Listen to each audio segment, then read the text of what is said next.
Assalamualaikum warahmatullahi wabarakatuh. Yang terhormat Bapak Edi dan Purwono selaku Kepala Sekolah SMP Negeri 1 Surabaya, Bapak Ibu guru yang luar biasa hebatnya dari SMP Negeri 1 Surabaya. Hari ini saya mohon izin untuk berada di depan kembali menyampaikan hasil belajar saya Bapak Ibu.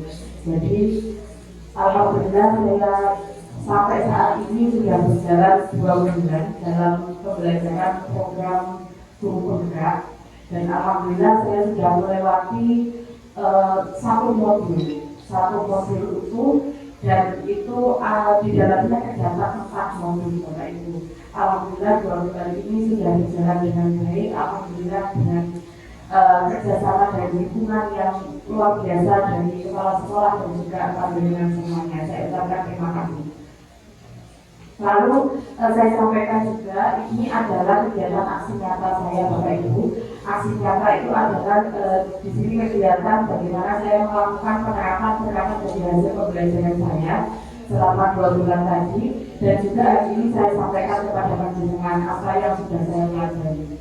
Jadi di dalam modul itu modul 1.1 saya belajar tentang filosofi diajar dewasa terkait dengan pendidikan. Selanjutnya di modul 1.2 saya belajar tentang nilai dan peran guru penggerak.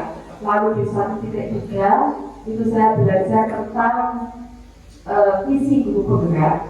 Selanjutnya di 1.4 ini tentang penerapan budaya positif. Yang di akhir ini saya melakukan aksi nyata yang dari ini dengan saksikan seperti itu ya. Yang menjadi latar belakang apa yang saya lakukan hari ini tentang penyebaran budaya positif, yaitu yang pertama latar belakangnya yaitu saya melihat ada beberapa kelas dan masih banyak sebenarnya yang belum ada yang namanya keyakinan kelas Bapak Ibu. Yang ada mungkin adalah peraturan atau tata tertib yang ada di kelas. Nah, apa bedanya peraturan dan tata tertib? Nanti akan kita bahas nih. Apa peraturan, tata tertib atau mungkin keyakinan kelas? Kenapa kita lebih menekankan kepada keyakinan kelas pada pembelajaran budaya positif itu? Terus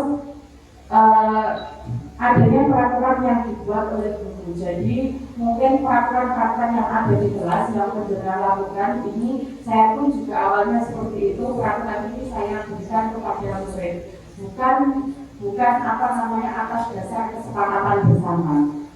Selanjutnya tujuan saya yaitu membuat keyakinan kelas oleh wali kelas dan murid, dan juga menerapkan budaya positif yang timbul dari motivasi intrinsik murid sehingga dapat membentuk karakter murid.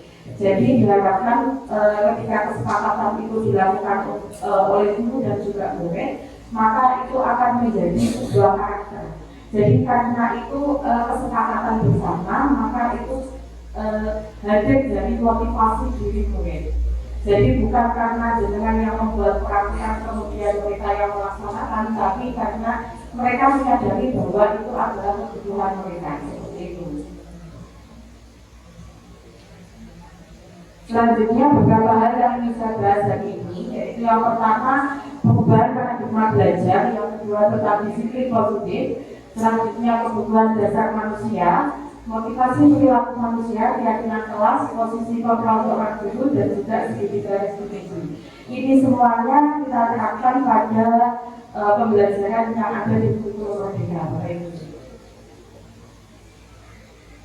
Yang pertama yaitu paradigma baru. Jadi pada kurikulum Merdeka itu terdapat yang namanya paradigma baru dalam pembelajaran. Di sini disebutkan bahwa tujuan dari pendidikan menurut Diajar Dewantara adalah menuntut segala kebaikan yang ada pada anak-anak, dalam hal ini adalah murid-murid kita, agar mereka mencapai keselamatan dan kebahagiaan yang setinggi-tingginya, baik sebagai manusia maupun sebagai anggota masyarakat. Di dalam pembelajaran saya di guru penggerak Bapak Ibu, kita diibaratkan adalah seorang petani. Jadi guru itu adalah seorang petani. Panjenengan menanam menanam bibit-bibit, dan bibit itu adalah murid-murid kita, Bapak Ibu. Jadi bibit itu sudah memiliki yang namanya potensi diri. Jadi kita hanya menyiapkan lahan dan juga menuntut mereka untuk tumbuh dan berkembang. Kita memberikan air yang cukup, kita memberikan pupuk yang cukup, lahan yang bagus sehingga mereka dapat tumbuh dengan baik. Bukan lagi murid kita itu adalah sebagai kertas kosong yang kita gambar apa yang kita mau, tapi di dalam diri murid itu sebenarnya sudah ada goresan-goresan. Tinggal kita memberikan goresan yang lebih indah lagi sehingga murid-murid kita itu menjadi orang yang bermanfaat baginya. Dan itu disesuaikan dengan dua hal, Bapak Ibu. Ada yang disebut dengan yang di sini saya tuliskan yaitu kodrat. Kodrat itu dibagi menjadi dua. Kalau panjenengan saya yakin panjenengan sudah bersama dan Bapak Ibu. Jadi ada kodrat alam sama kodrat zaman. Jadi kita tidak akan bisa mengubah dua hal itu yang sudah ada pada murid kita. Pembelajaran pada zamannya panjenengan, pada zaman saya akan berbeda dengan murid-murid kita. Dulu zaman saya mungkin adanya handphone itu ketika saya SMA. Mulai handphone yang bisa digunakan untuk internet dan segala macam itu adalah ketika saya SMA. Kalau sekarang anak-anak mereka sudah membawa handphone, sudah bisa mengakses apapun, dan kita tidak bisa yang namanya istilahnya merendel itu. Kita hanya bisa mengarahkan bagaimana memanfaatkan handphone kepada anak-anak. Yang selanjutnya yaitu kodrat alam. Kodrat alam itu berada pada bagaimana dia ditumbuhkan di lingkungannya. Jadi lingkungannya juga sangat berpengaruh dalam perkembangan anak tersebut. Dua hal itu yang akan menjadi dasar anak-anak dalam pertumbuhannya nantinya. Selanjutnya pada paradigma baru, pembelajaran yang dirancang berdasarkan prinsip pembelajaran berdiferensiasi sehingga murid belajar sesuai kebutuhan dari tahap perkembangannya untuk mewujudkan profil belajar Pancasila. Ini adalah paradigma baru di mana kita memfasilitasi murid kita untuk pembelajaran berdiferensiasi, yaitu pembelajaran sesuai dengan kebutuhan murid. Artinya bukan kok ketika murid itu suka matematika misalnya harus belajar matematika saja, tidak belajar yang lainnya, bukan seperti itu. Tapi bagaimana kita mengajarkan mata pembelajaran yang lain tapi sesuai dengan kebutuhan murid, seperti itu ya. Lalu di sini garis besarnya yaitu mewujudkan profil pelajar Pancasila. Masih diingat panjenengan ada 6 dimensi profil pelajar Pancasila apa mau? Apa harus nyanyi dulu? Ayo nyanyi dulu biar ingat. Biasanya saya juga seperti itu, lebih mudah ingat itu kita nyanyi sama-sama. Ayo kita nyanyi sama-sama mungkin ya. Ayo. Monggo kita mulai 1, 2, 3. Ingat lagunya? Pelajar Pancasila beriman dan bertakwa pada Tuhan yang Esa dan berakhlak mulia, berkebinekaan global, gotong royong mandiri, kreatif dan bernalar kritis. Sampaikan sambil nyanyi ya. Jadi itu tujuan kita, dan mohon maaf untuk profil pelajar Pancasila ini tidak hanya kita terapkan kepada murid Bapak Ibu, tapi juga kita terapkan kepada diri kita sebagai seorang guru untuk mewujudkan profil pelajar Pancasila tersebut. Selanjutnya ini profil pelajar Pancasila yang sudah kita nyanyikan bersama-sama. Selanjutnya kita akan berbicara tentang disiplin positif Bapak Ibu. Ketika kita mengatakan bahwa suatu kata yang namanya disiplin, itu apa yang ada di benaknya panjenengan? Tepat waktu, terima kasih jatuh. Atau ada lagi? Tanggung jawab, sopan santun. Biasanya Bapak Ibu kata disiplin itu kalau kita sampaikan ke anak-anak itu konotasinya adalah suatu peraturan yang menekan, yang harus ditaati, dan di benaknya mereka itu sesuatu yang menakutkan. Nah, padahal Bapak Ibu di sini disiplin positif itu mengajarkan anak untuk bertanggung jawab dan menumbuhkan kesadaran diri berdasarkan nilai-nilai kebajikan. Ini yang akan nantinya kita sampaikan ke anak-anak biar tidak terlalu kaku gitu. Selanjutnya disiplin positif dapat mengontrol diri dalam melakukan berbagai tindakan. Lalu yang terakhir yaitu mungkin memahami dan menyadari bahwa berdasarkan motivasi internal bukan akibat paksaan, pujian atau hukuman. Jadi ini yang akan kita timbulkan kepada anak-anak, yang akan kita bangun bersama kepada anak-anak bagaimana disiplin positif itu atas dasar kesadarannya mereka sendiri, bukan karena adanya peraturan sekolah atau peraturan yang adanya hukuman yang jenengan dan saya berikan, tapi memang dia berperilaku positif karena memang dia menyadari bahwa itu yang seharusnya dilakukan. Selanjutnya yaitu kebutuhan dasar manusia. Jadi Bapak Ibu, diakui atau tidak, kita memiliki yang namanya kebutuhan dasar. Ada 5 kebutuhan dasar. Yang pertama yaitu bertahan hidup. Jadi panjenengan dan saya pastinya memiliki yang namanya kebutuhan dasar untuk bertahan hidup. Contohnya adalah kebutuhan tempat tinggal, gitu. Kebutuhan makan, ya itu kan untuk bertahan hidup.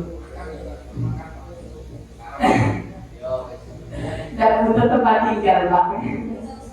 Selanjutnya yaitu kebutuhan kita yang selanjutnya dari kasih sayang dan rasa diterima. Jenengan ketika di suatu lingkungan atau di kelas, ketika diterima dengan murid-murid itu kan juga menjadi suatu bahagia tersendiri. Itu juga merupakan kebutuhan hidup kita. Yang ketiga yaitu penguasaan. Penguasaan ini meliputi pengakuan Bapak Ibu. Jadi pengakuan atas hal-hal tertentu. Misalnya panjenengan mampu melakukan hal apa dan itu diakui. Itu kita juga membutuhkan. Yang keempat yaitu kebebasan. Kebebasan ini ketika jenengan dihadapkan dengan 2 pilihan, setelah itu jenengan untuk memilih dan tidak ada tekanan dari pihak manapun. Ketika jenengan memilih itu adalah suatu kebebasan. Yang terakhir yaitu kesenangan.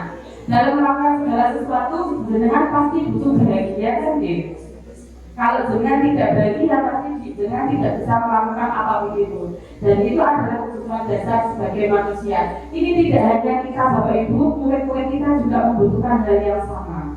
Semua orang membutuhkan hal ini. Selanjutnya yaitu motivasi perilaku manusia. Ketika kita melakukan hal-hal tertentu, itu pasti ada yang namanya motivasi, ada alasan di dalamnya. Yang pertama, untuk menghindari ketidaknyamanan atau hubungan sosial komputer. Ketika anak-anak tidak menggunakan atribut yang lengkap, lalu akhirnya dia menggunakan itu karena sebelumnya ketika dia tidak menggunakan atribut yang lengkap diberi hukumannya itu membuat mereka tidak nyaman, maka di hari setelahnya dia akan menggunakan atribut. Karena apa? Karena untuk menghindari yang namanya hukuman. Jadi terkadang siswa kita melakukan perbaikan terhadap dirinya itu hanya untuk menghindari hukuman. Lalu selanjutnya untuk mendapatkan imbalan atau penghargaan dari orang lain. Misalnya ketika dia rajin mengerjakan tugas. Ada kalanya dia rajin mengerjakan tugas itu karena apa? Karena nanti akan kalau misalnya di tingkat SD itu biasanya ada poin atau bintang. Kalau jenengan mungkin akan menyampaikan, oh pintar sekali Mbak, Mas ya. Yang seperti itu juga akan menjadi dasar anak untuk melakukan suatu tindakan. Namun yang paling baik Bapak Ibu yaitu yang ketiga, untuk menjadi orang yang mereka inginkan dan menghargai diri sendiri dengan nilai-nilai yang mereka percaya. Ini yang akan kita timbulkan ke anak-anak. Yang kita usahakan nantinya saya dan jenengan mengusahakan bagaimana anak-anak itu muncul motivasi diri sendiri untuk menghargai diri sehingga dengan nilai-nilai yang mereka percaya mestinya. Selanjutnya ini adalah konsep disiplin identitas yang gagal. Ada yang namanya hukuman, ada yang namanya konsekuensi, ada yang namanya restitusi. Nanti Bapak Ibu. Hukuman biasanya ini bersifat menyakitkan. Kita tahu kalau misalnya anak-anak dihukum, sehari dihukum itu biasanya mereka di belakang jenengan itu pasti gundul. Di depan jenengan mungkin senyum-senyum, mungkin Pak, mungkin Bu, gitu dan sebagainya. Tapi di belakangnya mungkin mereka akan gundul seperti itu. Tidak karena terpaksa dan akhirnya tidak jujur. Kalau misalnya mereka tidak melakukan kesalahan, biar Bapak Ibu guru merasa tenang, biasanya mereka akan cenderung tidak jujur. Ya wis lah, saya mengaku salah daripada nanti saya terus-terusan di sini seperti itu. Nah, selanjutnya lawannya hukuman adalah penghargaan. Ternyata Bapak Ibu, penghargaan itu juga bukan sesuatu yang baik untuk siswa kita, untuk murid-murid kita. Kenapa demikian? Karena penghargaan itu dapat yang pertama menaktifkan kreativitas, yang kedua merusak hubungan antar murid, dan yang ketiga menghukum dengan sistem rating. Akhirnya ketika mereka melakukan segala sesuatu, mereka akan dalam pikirannya akan seperti ini. Kalau saya melakukan ini, pasti nanti saya dapat ini. Nah, motivasi yang seperti itu kan bukan dari dirinya sendiri, karena ada tujuan tertentu. Saya akan belajar rajin karena ketika saya akan belajar rajin, saya akan dapat nilai 90. Seperti itu. Saya akan dapat ranking 1. Saya akan misalnya seperti ini. Kalau saya menjawab dengan soal dengan cara seperti ini sesuai dengan yang ada di buku, sehingga tidak timbul kreativitas anak, tidak timbul yang namanya anak-anak itu berinovasi seperti itu. Kalau saya sendiri memaknai kadar penghargaan itu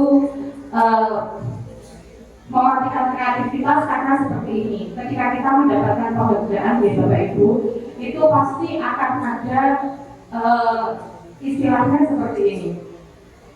Jenengan dapat penghargaan, maka dari itu jenengan pasti harus seperti ini. Nah, kata-kata yang seperti itu dapat mematikan kreativitas kita. Kalau kita misalnya melakukan hal-hal itu sesuai dengan inisiasi kita sendiri, pastinya hal tersebut akan ikut tanpa kita berpikir tentang penghargaan itu sendiri. Selanjutnya yaitu konsekuensi. Konsekuensi ini beberapa poinnya yaitu memiliki pengaruh jangka pendek dan perlu memonitoring, adanya stimulus dan respons dan butuh waktu untuk menyadari kesalahan. Bapak Ibu, biasanya konsekuensi ini murid kurang menyadari betul tentang kesalahannya. Dia hanya menyadari bahwa ini, kalau saya seperti ini, maka nanti konsekuensinya saya akan seperti ini. Seperti itu saja. Tidak sampai bahwa oh saya salah, saya harus memperbaiki. Contoh misalnya ketika anak terlambat. Ketika anak terlambat, anak-anak sudah tahu aku kok terlambat. Pasti nanti saya disuruh membersihkan halaman misalnya. Pasti nanti saya disuruh hari tulis lapangan misalnya. Apakah diperbolehkan hal seperti itu? Konsekuensi diperbolehkan apabila ada hubungannya dengan apa yang dilakukan. Contoh, misalnya dalam pembelajaran olahraga Bapak Ibu. Olahraga itu kan ada kegiatan pemanasan di musim-musim. Kalau tidak pemanasan biasanya kan ada kalau tidak dilakukan pemanasan kan pastinya otot-ototnya akan kram seperti itu. Nah, ketika anak-anak datang ke lapangan misalnya, anak-anak datang ke lapangan terlambat, lalu Bu bisa minta misalnya kamu pemanasan dulu keliling lapangan berapa kali, itu boleh Bapak Ibu. Karena apa? Itu adalah konsekuensi dari suatu keterlambatan. Karena ketika dia tidak melakukan pemanasan, maka dia akan cedera. Seperti itu nih. Lalu selanjutnya yaitu yang terakhir ini adalah yang kita harapkan, yaitu restitusi, di mana murid bertanggung jawab atas perilakunya, kemudian dia memegang kendali akan penyelesaian masalahnya dan termotivasi untuk memperbaiki kesalahannya. Bapak Ibu, dalam pembelajaran kurikulum merdeka ini kan diharapkan panjenengan melakukan pembelajaran yang berpusat pada murid, gitu. Maka dari itu semua keputusan itu adalah ada di tangan murid. Sebenarnya seperti itu. Pemegang kendali utamanya adalah murid. Karena pemegang kendalinya adalah murid, Bapak Ibu, maka kita harus bisa mengarahkan murid itu memegang kendali yang benar dan sesuai dengan koridor yang ada. Selanjutnya saya membahas tentang keyakinan kelas. Kenapa keyakinan kelas bukan peraturan, bukan tata tertib? Karena kalau peraturan tata tertib itu kita yang membuat, Bapak Ibu, kita yang membuat dan anak-anak yang melaksanakan. Kira-kira kalau panjenengan berada di dalam suatu sistem, misalnya peraturan itu panjenengan yang orang lain yang membuat dan panjenengan harus mentaati. Kira-kira panjenengan nyaman tidak? Kan pastinya ada hal yang seperti ini, makanya peraturannya kayak begini kok. Contoh saja ketika panjenengan harus berkendara memakai helm. Kalau berkendara menggunakan helm itu sebenarnya kebutuhannya panjenengan atau perangkat lalu lintas? Kebutuhan dia, alhamdulillah kalau memang itu kebutuhan. Kalau hanya mentaati peraturan, kalau misalkan hanya dengan mentaati peraturan, tapi dengan gini. Aslinya aku rasakan itu nganggo helm kok setir wae kok. Kan nggak terjadi. Tapi kalau jenengan merasa itu adalah suatu keyakinan, suatu kebutuhan bahwa jenengan menggunakan helm itu untuk apa? Untuk melindungi diri kita, melindungi kepala kita. Kalau jenengan menggunakan helm itu dengan penuh keyakinan diri, maka jenengan ketika menggunakan helm tidak akan merasa yang namanya ya nyaman-nyaman saja walaupun helmnya berat, itu ya nyaman-nyaman saja karena untuk melindungi diri. Nah untuk itulah keyakinan kelas dibuat Bapak Ibu. Jadi keyakinan kelas ini digunakan karena ini keyakinan yang berada di lingkungan kelas yang akan diyakini bersama-sama dengan murid kita. Maka dalam pembuatannya keyakinan kelas ini mengajak murid untuk mendiskusikan nilai-nilai kebajikan dalam pelaksanaan setiap kegiatan mereka yang bertujuan untuk menciptakan suasana yang aman, nyaman, dan juga tentram. Jadi kalau peraturan itu biasanya terkesan, aku kayak gitu ya, menakutkan, bayang-bayangnya adalah hukuman, tapi kalau keyakinan ini akan diyakini bersama-sama, maka akan timbul perasaan aman, nyaman, dan juga tentram. Hal-hal yang perlu diperhatikan Bapak Ibu untuk pembuatan keyakinan kelas yaitu yang pertama, pernyataannya berbentuk kalimat positif. Jadi tidak ada yang namanya kalimat dilarang. Itu tidak ada. Misalnya dilarang, misalnya kita di sekolah kita ada HP, dilarang memegang HP. Seperti itu tidak ada. Dilarang menggunakan HP saat pembelajaran, kalimat seperti itu dilarang pacaran. Dilarang pacaran juga tidak ada kalimatnya. Jadi untuk misalnya contoh HP ya. Jadi contoh dalam penggunaan HP, kalimatnya kita ganti dengan menggunakan HP sesuai dengan kebutuhan, misalnya sesuai dengan anjuran guru, sesuai dengan proses pembelajaran. Jadi kalimat yang digunakan adalah kalimat-kalimat yang positif yang nyaman. Kalau bilangan pacaran berarti mungkin untuk menjaga apa namanya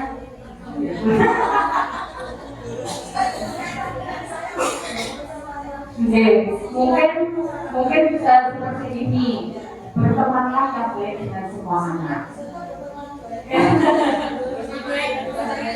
Itu nanti kita tambahkan. Selanjutnya yaitu kalimatnya mudah dipahami dan mudah diingat. Jadi kalimatnya tidak perlu panjang-panjang, tapi mudah dipahami dan juga diingat. Selanjutnya dapat diterapkan di lingkungan kelas. Nah, untuk kelas misalnya kelas 7A dengan 7B pasti berbeda. Jadi ada perbedaan yang di masing-masing kelas pasti berbeda. Jadi untuk keyakinan kelas ini jangan sesuaikan dengan kebutuhan kelas masing-masing. Lalu selanjutnya semua warga kelas harus berkontribusi dalam penyusunannya. Jadi semua di dalam satu kelas itu semuanya harus berkontribusi, semuanya harus sepakat dalam satu kata. Keyakinan kelas dapat ditinjau kembali dari waktu ke waktu. Jadi karena tidak terikat Bapak Ibu, keyakinan kelas ini bisa berubah apabila misalnya ketika kita melihat perilaku murid itu ada sesuatu perubahan yang sudah positif misalnya, jadi yang tidak perlu dituliskan bisa dengan hapus, atau kalau misalnya ada perilaku yang ingin ditambahkan, yang keyakinan yang ingin ditambahkan di suatu saat kita bisa tinjau ulang dan juga ditambahkan begitu. Selanjutnya yaitu tahapan dalam keyakinan kelas. Yang pertama, yaitu mendiskusikan aturan yang ingin diterapkan. Jadi pertama kita bentuk dulu aturannya. Setelah aturan yang kita bentuk, kita akan mendiskusikan nilai-nilai kebajikannya. Contoh dalam tadi penggunaan helm, itu kan nilai kebajikannya adalah untuk keselamatan diri, gitu. Jadi kita mendiskusikan setelah kalau misalnya harus menggunakan helm ketika di lalu lintas berkendara, itu nilai kebajikannya apa untuk keselamatan. Jadi kalau untuk setelah aturan kita buat, setelah itu nilainya kita diskusikan. Setelah nilai kita diskusikan, kita dokumentasikan dalam bentuk tulisan, bisa bentuk poster atau bentuk apapun, kita tempel di kelas untuk mengingatkan murid-murid kita terhadap keyakinan kelas tersebut. Nah, ketika jenengan sudah membuat keyakinan kelas itu, Bapak Ibu, di sini ada 5 posisi kontrol seorang guru. Ada 5 posisi kontrol. Jadi ketika keyakinan kelas itu sudah dibuat, tetap kita sebagai seorang guru kita mengawasi murid-murid kita dalam berperilaku sehari-hari. Ada 5 Bapak Ibu. Yang pertama yaitu penghukum, yang kedua pembuat merasa bersalah, sebagai teman, pemantau, dan manajer. Kira-kira jenengan selama ini berada di posisi mana? 1, 2, 3, 5. Beragam ya. Kalau saya jujur, biasanya antara 2 dan 3. Cuma 1, 2, 3, 4 ini bukan sesuatu yang baik untuk murid kita Bapak. Karena kalau menghukum, jadi di 1 dan 2 ketika panjenengan menghukum 1, 2, 4 menghukum membuat merasa bersalah ataupun memantau, itu ketika anak melakukan kesalahan 1 hari ini selesai, besok dia akan melakukan lagi. Gitu? Yang selama ini mungkin pengalaman panjenengan dan juga pengalaman saya pribadi seperti itu. Pengalaman saya ketika saya berada di posisi 2, ketika hari itu di hadapan saya dia merasa bersalah, selesai. Selesai. Ketika di belakang saya ini ya sedikit lagi. Karena apa? Karena tidak timbul dari dirinya sendiri. Karena saya yang membuat mereka merasa bersalah. Selanjutnya saya itu biasanya berada di posisi 3. Pengalaman saya sebagai teman. Dampaknya apa ketika sebagai teman? Dampaknya adalah kadang anak itu lupa. Ketika itu dia itu lupa kalau kita adalah gurunya. Gitu? Kadang itu mereka akan bertindak sesukanya. Berpikir kalau kita ya seusia mereka atau mawar. Kadang dalam pikiran saya ketika saya berada di posisi teman, itu kita lebih mudah untuk mendekati, lebih mudah untuk menasihati. Ternyata di situ ada kelebihan batas. Kadang saya itu kalau sama anak-anak, kadang ada juga yang mengambil seperti ini, sista gitu. Karena mereka merasa kalau saya adalah temannya, dan itu adalah bukan sesuatu yang baik untuk kita. Yang paling baik posisinya adalah manajer Bapak Ibu. Kalau sebagai teman, mungkin anak-anak hanya akan bisa jenengan nasihati saja. Ketika dinasihati oleh orang lain, anak-anak tidak akan menurut seperti itu. Tapi ketika di posisi manajer, ini anak-anak akan menyadari sendiri kesalahannya, akan menyadari kesalahannya, dan dia akan tetap menghormati seluruh Bapak Ibu guru. Tidak hanya satu guru itu saja, tidak hanya dia akan merasa nyaman kepada satu orang saja, tapi dia akan merasa nyaman kepada semua orang. Seperti apa posisi manajer tersebut? Jadi di dalam posisi manajer kita sebagai guru berdiskusi bersama murid, mempersilahkan murid mempertanggungjawabkan perilakunya dan mendukung murid untuk menemukan solusi dari permasalahannya itu sendiri. Jadi kalau di posisi ini kita tidak menyalahkan, kita cuma mengarahkan saja bagaimana caranya dia menyadari apa yang dia lakukan. Lalu kita juga mengarahkan bagaimana solusi yang terbaik untuk dirinya sendiri. Selanjutnya pada posisi lokal manajer ini mengacu pada restitusi yang dapat menjadikan murid sebagai manajer bagi dirinya sendiri, sehingga tercipta identitas yang positif atau berhasil pada diri murid. Ini adalah segitiga restitusi yang kita gunakan untuk penyelesaian masalah, Bapak Ibu. Jadi karena di posisi 5 posisi tadi, posisi yang kelima yaitu manajer, ketika kita menyelesaikan suatu masalah, itu kita menggunakan yang namanya segitiga restitusi. Tujuannya adalah penyelesaian masalah itu mewujudkan murid yang mandiri dan bertanggung jawab. Ada 3 tahapan. Yang pertama adalah menstabilkan identitas, yang kedua adalah validasi dari kesalahan, yang ketiga adalah menanyakan keyakinan. Maka dari itu kenapa yang saya sebutkan tadi adalah keyakinan kelas nanti akan menjadi dasar dari penyelesaian masalah menggunakan segitiga restitusi ini. Ini adalah saya sampaikan contoh kepada panjenengan penerapan segitiga restitusi. Ini juga hasil tugas saya untuk di budaya positif Bapak Ibu. Walaupun ini skenario, ada skenario, mungkin nanti juga bisa mempelajari bagaimana caranya kita menyelesaikan masalah menggunakan segitiga restitusi.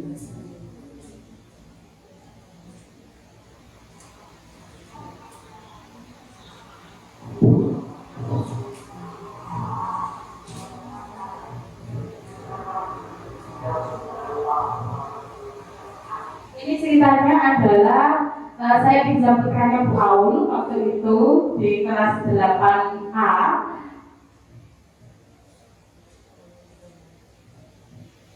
Jadi ceritanya anak ini tidak menggunakan yang namanya atribut yang sesuai hari itu. Kalau ketika menggunakan baju pramuka, anak kan harus menggunakan hashtag G. Nah, saya tidak langsung menyalahkan anak tersebut bahwa kamu tidak menggunakan hashtag hari ini, kamu salah dan kamu harus saya hukum segini dan sebagainya. Di sini saya ada proses yang namanya menstabilkan identitas, menanyakan apa yang berbeda dari dia dan teman-temannya pada hari itu. Yaitu anak itu menyampaikan bahwa saya tidak menggunakan hashtag hari ini. Kenapa tidak menggunakan hashtag? Akhirnya dia bercerita bahwa dia lupa untuk membawa hashtag. Ketika dia menyampaikan dia lupa untuk memakai hashtag, itu kan sebenarnya dia memvalidasi tindakannya yang salah nih. Lalu kita perlu sampaikan Bapak Ibu bahwa setiap orang itu pernah melakukan suatu kesalahan, gitu. Kita juga pernah lupa dengan hal-hal yang mungkin belum kita persiapkan sebelumnya.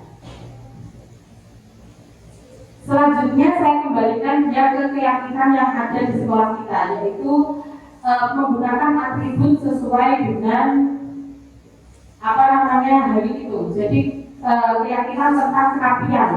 Nah, setelah itu dia menyadari bahwa dia melakukan suatu kesalahan dan akan memperbaikinya di kemudian hari. Perlu kita tanyakan juga kepada murid-murid kita ketika kita melakukan segitiga restitusi, adakah yang bisa membantu dalam perbaikan sikapnya? Seperti itu. Dan di sini dia menyampaikan bahwa ada yang bisa membantu, yaitu orang tuanya misalnya untuk mengingatkan dan sebagainya. Seperti itu Bapak Ibu yang bisa saya sampaikan hari ini. Mungkin ada yang ingin ditanyakan. Saya di sini juga belajar. Jadi nanti kita sifatnya sharing mawon, dengan pernah punya pengalaman seperti apa.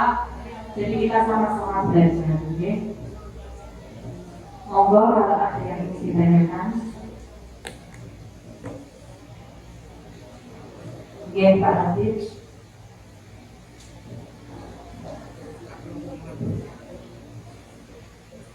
Saya tanyakan terkait budaya positif. Ya. Artinya begini Bu, ketika itu diawali kurang halal yang kurang baik, tapi berkesinambungan itu kan tetap dapatnya kita sulit untuk membuat budaya positif. Kalau yang terjadi di kondisi kita misalkan itu, sehingga terpatri di dalam diri anak jam kos sampai kita belum bisa mengkondisikan budaya positif. Langkahnya bagaimana?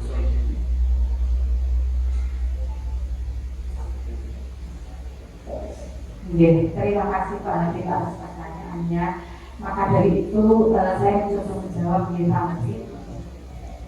Maka dari itu Bapak Ibu, yang namanya budaya positif ini saya sampaikan dari awal tadi harus muncul motivasi dari diri sendiri Pak Nabi. Jadi langkahnya yang tahu ya kita sendiri. Kita muncul nilai-nilai dari diri kita sendiri, bagaimana kita bisa memberikan contoh. Bukan untuk dinilai, bukan untuk dihargai oleh orang lain, tapi kita menghargai diri sendiri. Memulai dari kita sendiri, memotivasi diri sendiri untuk melakukan hal-hal yang baik, kemudian kita lakukan setiap hari, maka nanti orang lain ataupun murid-murid kita akan mulai berpikir, kenapa kok hal ini dilakukan oleh Pak Herti misalnya. Kenapa ini dilakukan ini kok Bapak Ibu guru ini selalu datang tepat waktu menyampaikan materi dan sebagainya. Itu akan menjadi contoh. Kalau langkah awalnya adalah memotivasi diri sendiri seperti itu. Makanya untuk anak-anak juga kita mengarahkan untuk memunculkan motivasi dari dirinya sendiri. Mungkin itu yang bisa saya jawab Pak Adit. Monggo.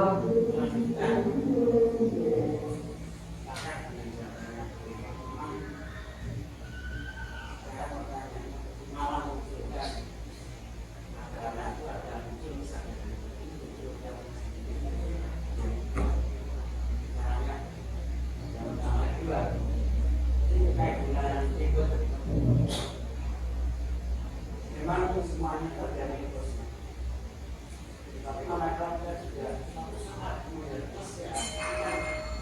apa-apa semuanya seperti itu. Contoh untuk anak-anak yang punya keinginan saya sudah ada pertemuan atau pencerahan ini yang saya coba terkait dengan pembinaan petugas upacara. Saya ada biasa petugas upacara itu bagaimana seandainya pada satu tahun dipilih dan diberikan sebuah kalimat terkait dengan ketahanan pembinaan upacara dibaca doa di satu akhir tahun diberikan sebagian surat keterangan yang memberikan dari kemudian kebaikan dalam dan sebagai bagian walaupun tidak pakai ulama ya juga motivasi dengan semuanya yang bermanfaat. Jadi menurut saya dibuat dari panas utama misalnya sama suatu saat dan ada minusnya. Tinggal kita dalam memposisikan kapan disebut, kapan dilepas yang diberikan dan tidak sembarangan itu kan karena memang masih dalam kita dan itu sering tanpa mengambil proporsionalnya yang terakhir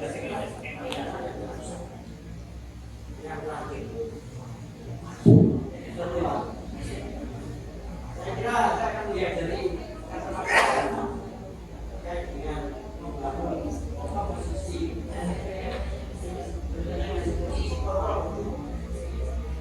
saya coba melihat dari kacamata saya kira sebenarnya yang simpel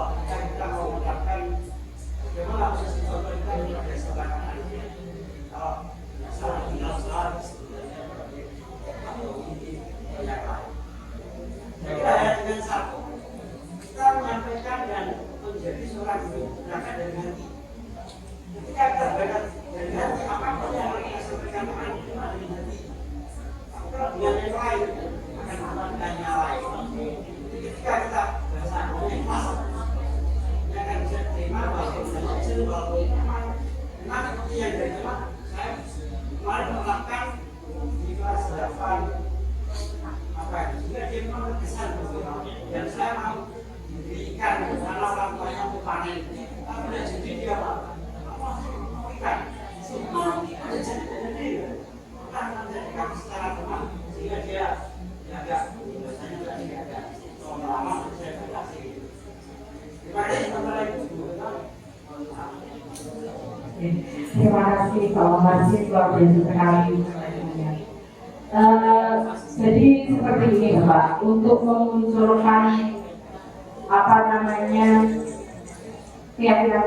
tadi, kita berangkat dari suatu ketidaknyamanan yang dirasakan Bapak.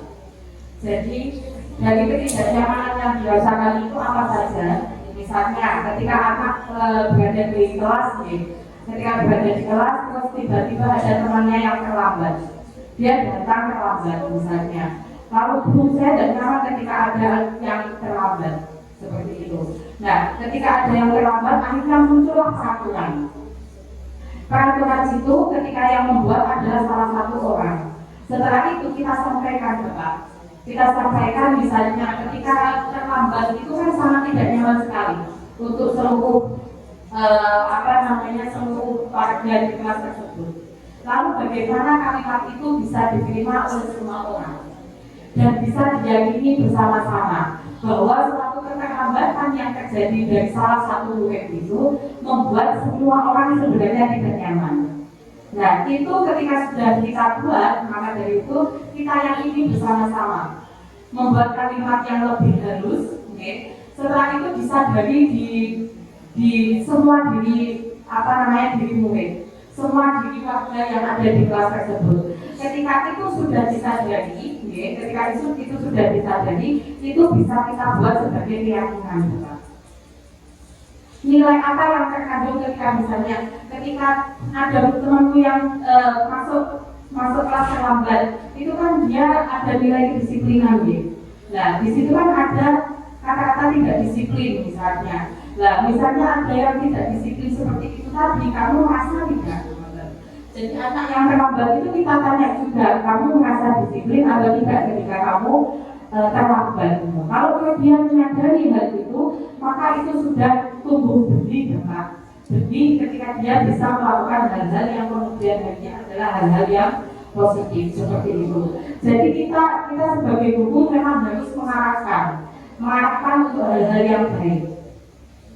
Selanjutnya ini juga yang kemarin sempat kami ketika kami belajar tentang budaya positif, kenapa kok ribet itu menjadi sesuatu hal yang juga tidak boleh. Nah, ketika kita sudah bisa menanamkan nilai-nilai kebajikan itu tadi, anak tidak akan berpikir lagi, gitu Bapak Ibu.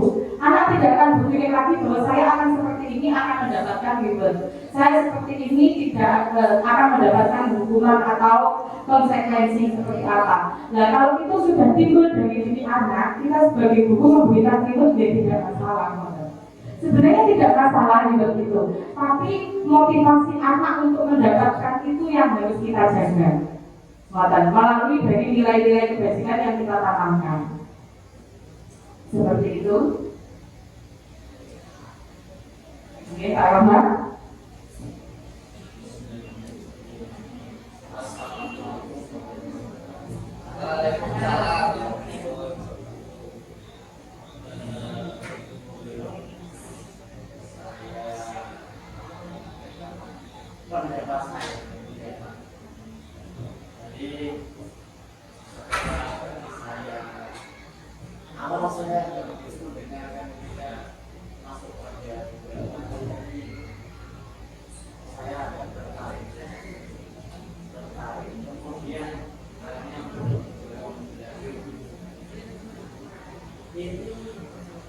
Kalau mau pendapat saya,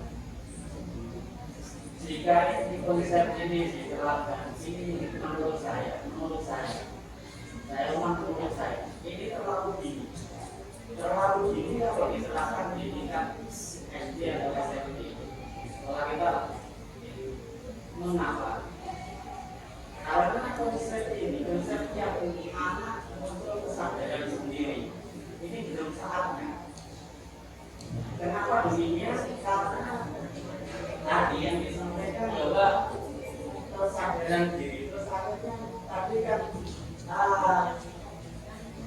jangan sampai dikasih apa ini hukuman, yang dikasih hukuman atau diberi kegiatan itu pun masih terlalu tinggi. Yang dicontohkan tadi pakai helm. Bapak Ibu tadi menjawab kebutuhan sekarang. Coba pertama kali diwajibkan wajib pakai helm. Kapan itu? Tahun 90-an. Sampai sekarang baru ada kesadaran kebutuhan. Dulu setiap hari itu polisi dari jalan mengangkat, istilahnya mengangkat orang nggak pakai helm. Bahkan banyak anak muda yang setiap kali itu cari jalan putus untuk menghindari polisi. Kan belum ada kesadaran, sekarang sudah ada kesadaran. Artinya apa? Ada proses. Itu pun orang dewasa. Nah kalau anak dibiarkan sekarang kalau muncul kesadaran sendiri, ini sama saja akan mengembalikan populasi masyarakat kita ini kembali pada prabudaya. Kembali pada prabudaya. Nah sehingga nanti yang akan terjadi akan banyak bertentangan dengan nilai-nilai yang ada di masyarakat. Yang akan terjadi akan seperti ini. Dan bahkan ini kan sudah kalau orang dididik dari awal harus muncul kesadaran sendiri tanpa ada yang namanya punishment atau reward, ya ada hukuman atau mestinya sekecil apapun itu ada reward dan hukuman. Itu pasti bahkan di PKKS kemarin itu masih dibutuhkan reward dan hukuman dicari poinnya kemarin itu. Nah itu bukti. Nah ini akan mengembalikan orang pada zaman purba. Kan mengembalikan orang pada zaman purba itu. Bahkan Rasul saja diutus itu Basyirau Manadino untuk memberikan kabar gembira dan kabar yang menakutkan. Tujuannya apa? Untuk kita yang masih awam. Kalau kita yang sudah menguasai, mestinya bahkan pun saya saja yang belajar sholat dari kecil sampai sekarang untuk meninggalkan ini baru belajar, untuk meninggalkan pahala dan dosa itu baru belajar ya. Untuk meninggalkan saya tidak melihat surga dan neraka itu saja saya baru belajar, belum sampai ke sana. Padahal saya belajar dari kecil sampai sekarang. Nah itu contoh. Maka kalau ini benar diterapkan, ini adalah legal terrorism. Mengembalikan orang ke zaman purba. Itu yang saya sampaikan. Yes, terima kasih Pak Rahman. Saatnya seperti itu, guys. Jadi di sini Bapak memang ketika kita tidak mewujudkan itu, tidak menggunakan hukuman dan juga penghargaan, itu akan menjadi suatu momok. Karena kita ngampus dan saya sendiri pun juga masih belajar Bapak. Ketika saya melakukan sesuatu, saya juga masih angan-angan dampaknya apa. Saya juga masih merasakan hal yang seperti itu. Saya pun juga masih belajar. Cuma saya juga ingin yang namanya murid-murid kita itu memiliki motivasi diri, Bapak. Ya memang bayangan dampak positif dan negatif itu akan selalu ada di dalam diri kita. Tapi akan ada satu sisi juga di mana saya suka melakukan hal ini. Misalnya, ketika suka dengan sepak bola contoh, saya misalnya anak itu mengikuti ekstra kurikuler sepak bola. Ketika dia tidak hadir, itu kan akan dapat aksennya alfa nih. Misalnya contoh seperti itu. Tapi ketika dia suka, ketika dia sudah ada motivasi dari diri sendiri, maka dia akan melakukan hal itu dengan senang hati. Nah, kita harapkan seperti itu. Walaupun memang kita tidak bisa terlepas dari hal-hal yang positif dan negatif. Mungkin Bapak bisa Pak? Ini Bu, jadi mestinya pemakaman ini bukan untuk anak-anak. Kenapa? Seperti dengan jawaban dengan dikasihkan humanisme. Seperti dimaksudkan ditulis humanisme. Tidak dibiarkan seperti tadi. Jadi tetap saja masih butuh. Sekecil apapun masih butuh untuk mendidik, membina manusia dan jadi manusia itu butuh ibadah. Tanpa itu ya jadi seperti kembali seperti manusia terbaik. Bagaimana ini? Terima kasih Bapak Dik. Jadi selain itu kita juga menemukan motivasi dari murid. Walaupun nanti kita bisa tetap adanya hukuman dan juga penghargaan, tapi kita juga memunculkan motivasi diri dari murid agar mereka melakukan segala sesuatu itu seperti yang disampaikan dengan formulasi tadi, dengan rasa yang ikhlas semua tadi. Dan juga dengan rasa yang ikhlas, dengan rasa yang bahagia ketika melakukan hal-hal tersebut. Di pelajaran ini,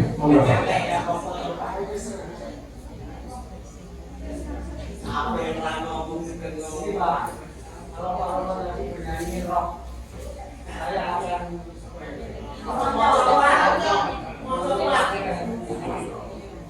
sama Pak.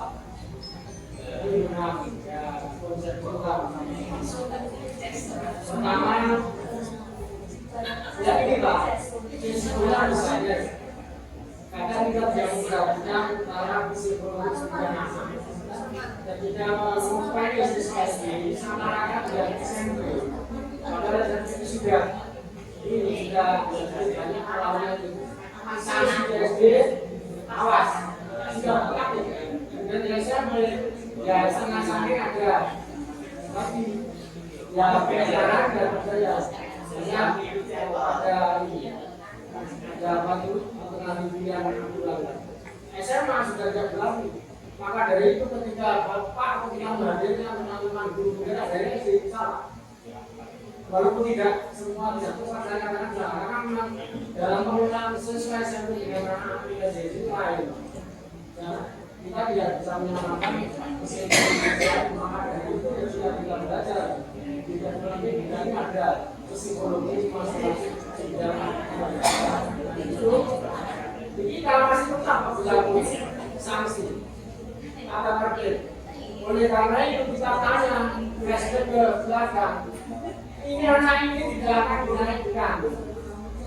Namanya bakal kita punya kata terkait maka kita akan biasa menaikkan dari yang menaikkan kan ekor. Sehingga tetap kemarin kita minta rangkaian tata aturan dari sekolah, kemudian sanksi. Kalau merokok dengan berapa yang dinyatakan, kalau merokok sama percobaan pokoknya pada ini ada poin-poin tata aturan dan sanksi dalam kita masih butuhkan. Kalau saya tadi punishment dan itu tidak setuju Pak, yang adanya adalah hukuman dan penghargaan.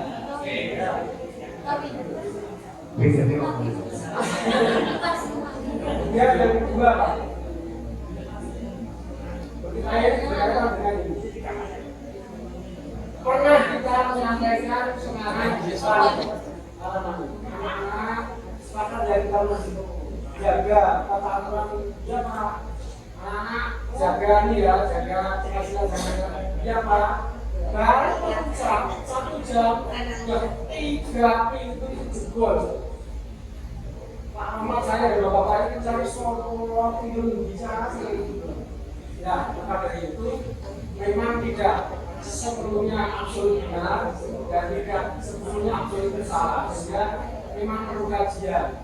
Nah, mestinya ketika kemarin kita menghadirkan Bapak penggerak dari teman-teman SD itu kita harus evaluasi mana yang tidak tepat dengan arah keseluruhan anak kita di SMP, mana yang sesuai dengan strategi ini yang semestinya.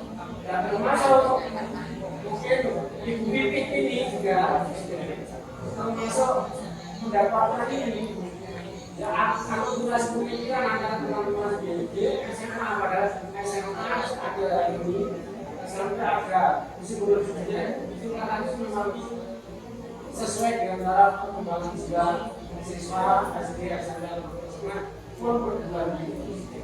Kalau Pak Ahmad itu perguruan tinggi di Sakti Mas, mau kemana? Kuliah atau dolan masuk pakai selop tiga mau nggak apa kalau anak SMA, tapi ini kuat.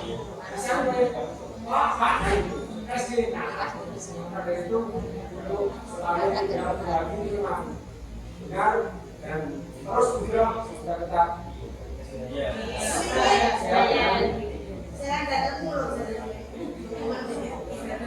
Terima kasih. Sudah juga. Ini gambarannya tadi ya kita buat kesepakatan seperti itu masih kita bisa. Nah, maka itu bapak itu di sini tadi kita bawa itu ke anak-anak sehingga itu benar-benar pertama dengan anak, benar-benar seakan-akan itu adalah peraturan buat anak-anak maksudnya. Sehingga dengan begitu, kalau anak-anak sudah merasa memiliki itu, akhirnya mereka jika akan selesai itu akan sadar sendirinya. Oh, kalau saya bisa, berarti saya melanggar kesepakatan saya sendiri. Itu Bapak Ibu. Terima kasih Bapak Ibu. Pak Roman, Pak Surajiman, Pak Buklanti, Bu Rifa, Pak Habib, dan Bapak Ibu yang lain yang sudah turut menyampaikan pemikirannya terkait dengan kegiatan pembiasaan positif. Terima kasih Bapak Ibu sekalian. Sharing yang hari ini kita laksanakan, saya terima kasih sekali karena banyak ilmu yang sangat bermanfaat yang saya dapatkan dari maksudnya. Semoga kedepannya kita bisa menerapkan budaya positif ini lebih baik lagi ke anak-anak. Terima kasih. Wassalamualaikum warahmatullahi wabarakatuh. Assalamualaikum warahmatullahi wabarakatuh. Oke anak-anak, hari ini kita akan membuat yang namanya kesepakatan kelas. Ya, apa sih kesepakatan kelas itu? Jadi kesepakatan kelas itu adalah beberapa kalimat, ya, kalimat yang akan membuat kita merasa nyaman ketika berada di kelas ini. Ya, nanti kita akan membuat beberapa kalimat itu apa saja yang akan kita sepakati untuk membuat kita merasa aman, nyaman dan tenang ketika belajar di kelas 7. Nah, caranya untuk membuat kesepakatan kelas itu kita buat dulu peraturan-peraturan yang mau kita lakukan. Ya, yang tidak ingin kita lakukan tidak ingin ada di kelas 7 kira-kira. Nah, peraturan itu apa saja yang ingin sampean apa menjadi namanya? Yang ingin sampean dilakukan di kelas ini kira-kira apa saja?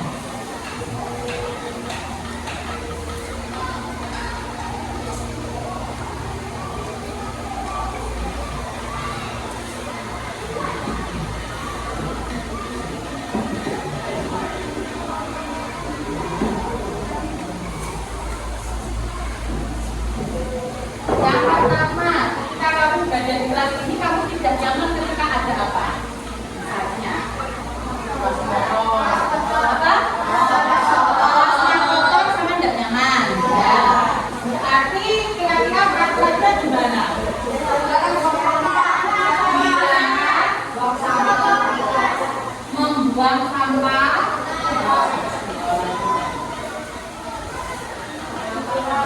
sembarangan. Yang kedua, apalagi tidak boleh rame di kelas. Tidak boleh rame di kelas berarti dia kalimatnya. Dilarang membuat gaduh gitu ya. Gaduh saat pembelajaran. Lalu apalagi tidak boleh makan di kelas, dilarang makan di kelas.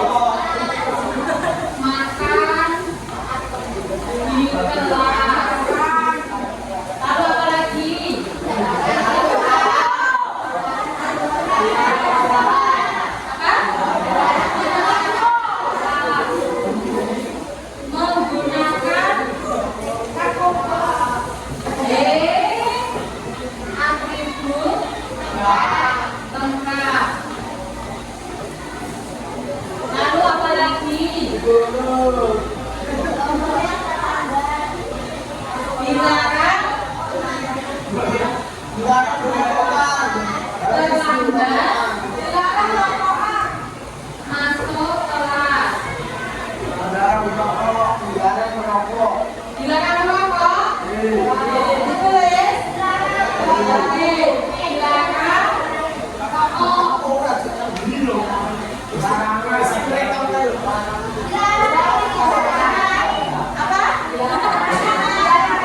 Dilarang mengejek satu sama lain pakai handphone. Tak dilakukan. Dia ada tidak? Dilarang pacaran.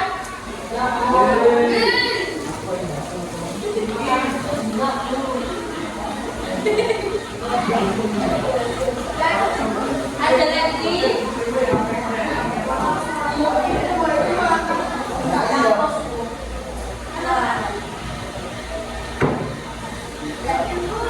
Wes, ada jelas? Oke, sekarang kita kerja satu-satu ya. Nah, sekarang gini, dilarang membuang sampah sembarangan. Jadi apa yang kita ucapkan? Kamu tidak siap.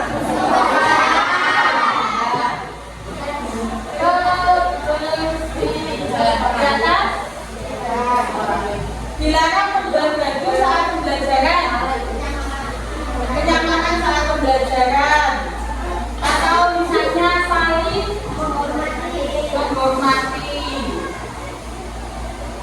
Nggak kelihatan ya?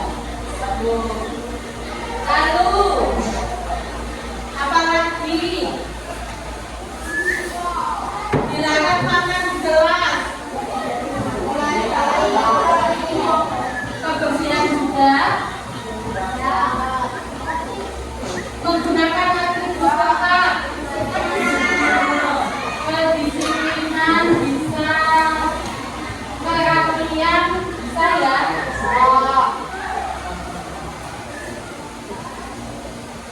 Dilarang terlambat masuk kelas.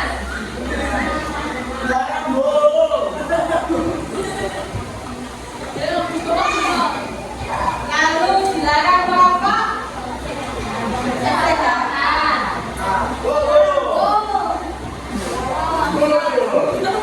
Dilarang mengajak teman. Apa? Saling menghormati.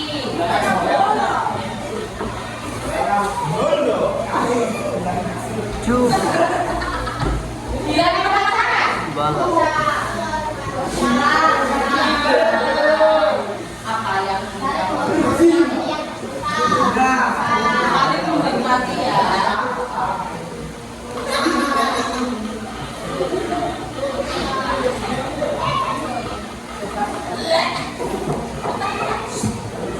Kita lanjut untuk membuat yang namanya keyakinan kelas.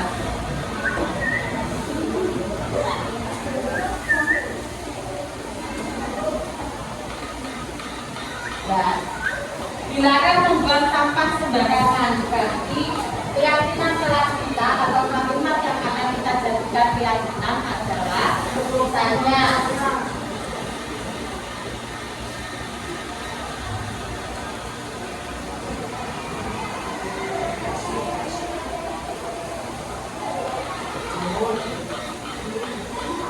bisa diterima, menjaga kebersihan. Yang kedua, dilarang membuat baju saat pembelajaran. Iya, kira-kira kalimatnya. Oh, jangan lagi. Saya bisa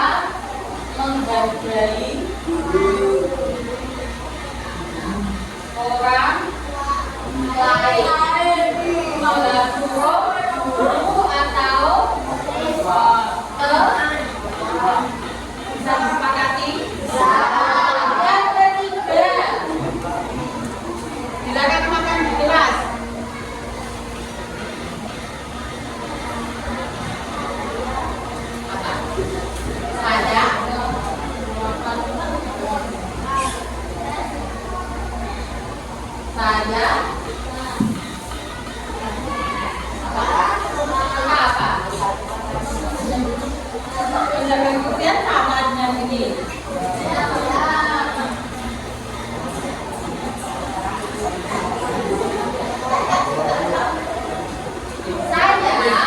akan makan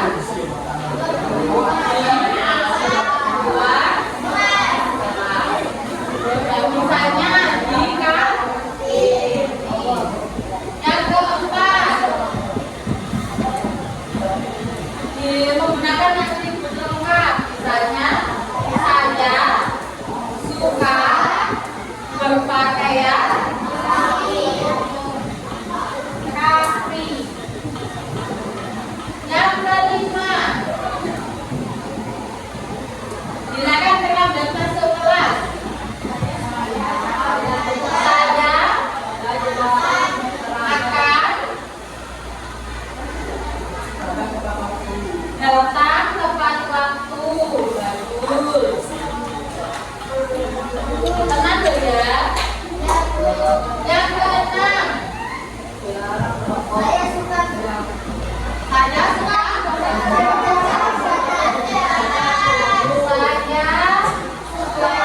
akan saja ya, akan selalu menjaga kesehatan. Yang ketujuh,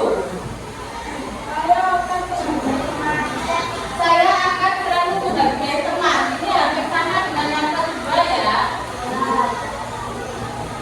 Atau yang nomor 7 dan nomor 8 kita rangkum saja, kita jadikan satu. Saya akan selalu menjaga dan menghargai teman. Sampai sini disepakati? Serius disepakati? Oke.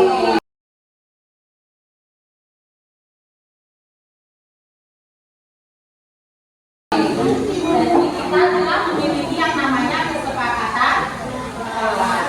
Sekarang silakan ambil alat tulisnya. Juga akan memberikan umpan balik. Jadi saya ingin sampai menuliskan ketika Bupika membuat kesepakatan kelas atau keyakinan kelas ini, apa saja yang kamu tulis. Ya. Nanti ini berisi, tidak usah diberi nama.